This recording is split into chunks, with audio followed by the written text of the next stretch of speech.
What's up everyone, Alex here. As some of you know, I don't often play tactical RPGs. Yet despite my reluctance in this genre, I can't deny that I've played some incredible titles over the years. From free-to-play games to blockbuster hits, the genre has only grown in popularity during this RPG renaissance.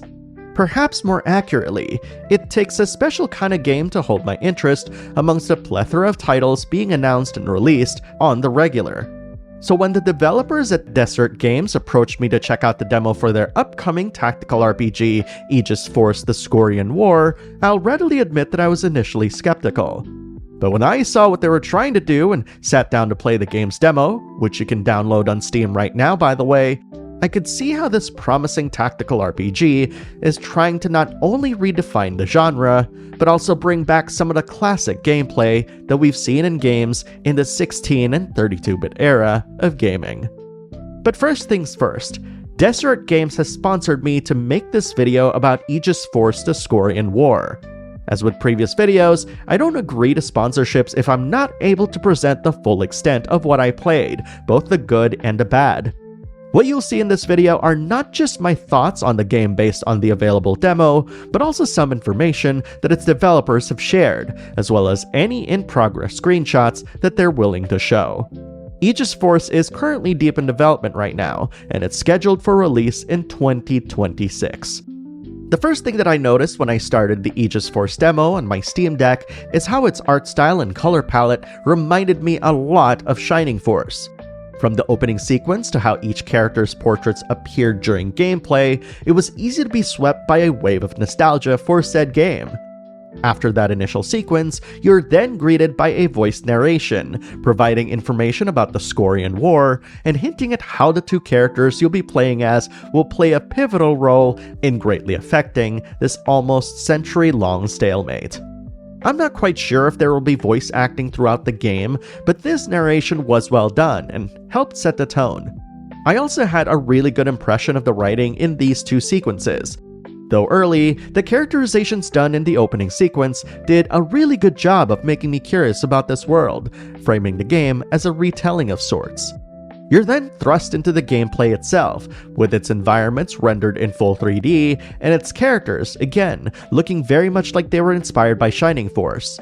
Not long after, you'll be engaging in Aegis Force's combat, which, you guessed it, reminds me a lot of Shining Force.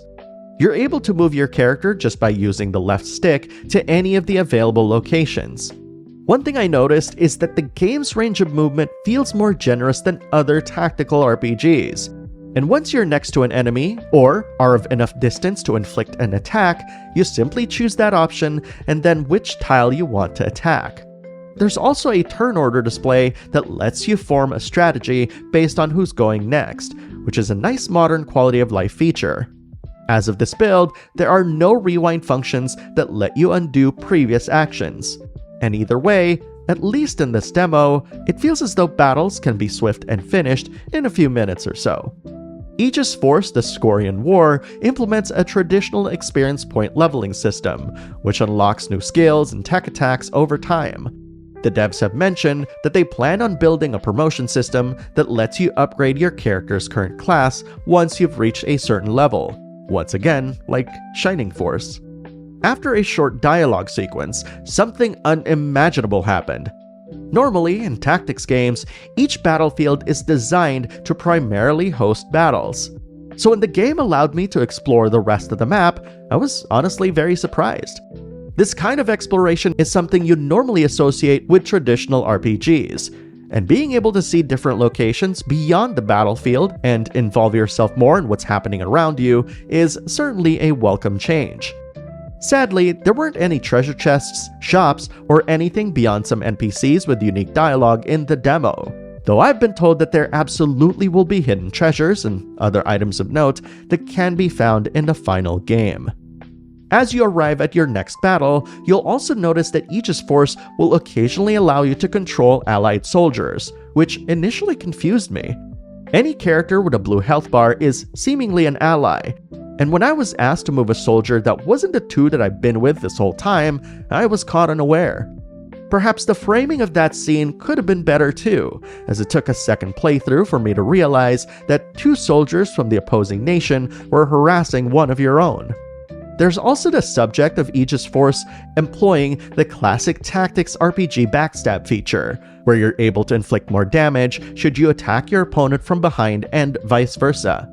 The trouble with this is that you're supposed to infer where your enemy is facing using the sprite artwork, which can be confusing for some people. An arrow at the NPC's feet pointing at the direction they're facing should help clarify this ambiguity, though I've been told this is currently being addressed in their latest builds. Criticisms aside, I genuinely look forward to running into battle to put into practice what I've learned, and it helps that I was invested in the story so much that I wanted to see more of it.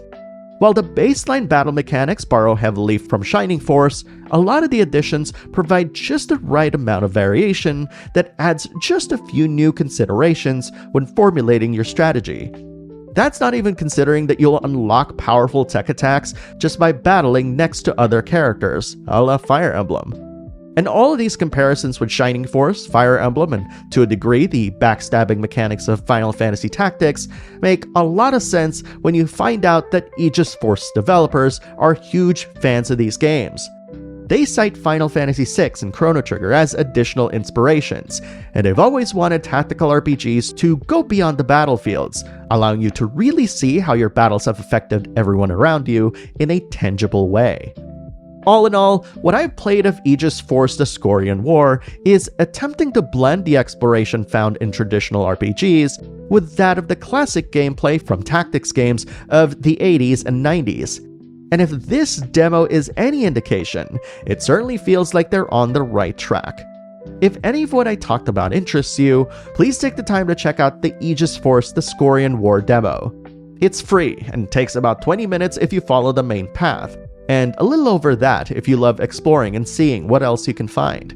And if you liked what you played, or just like what you heard in general, make sure to add the game on your wish list and join their Discord.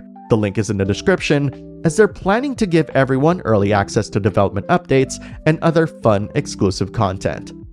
On that note, I am curious what you think of this game. Does it remind you of Shining Force, Final Fantasy Tactics, and Fire Emblem just like I did? And given the opportunity, what else would you like to know about the game? Post your thoughts in the comments below and let's talk about it. Thank you very much for watching, and I'll see you in the next video.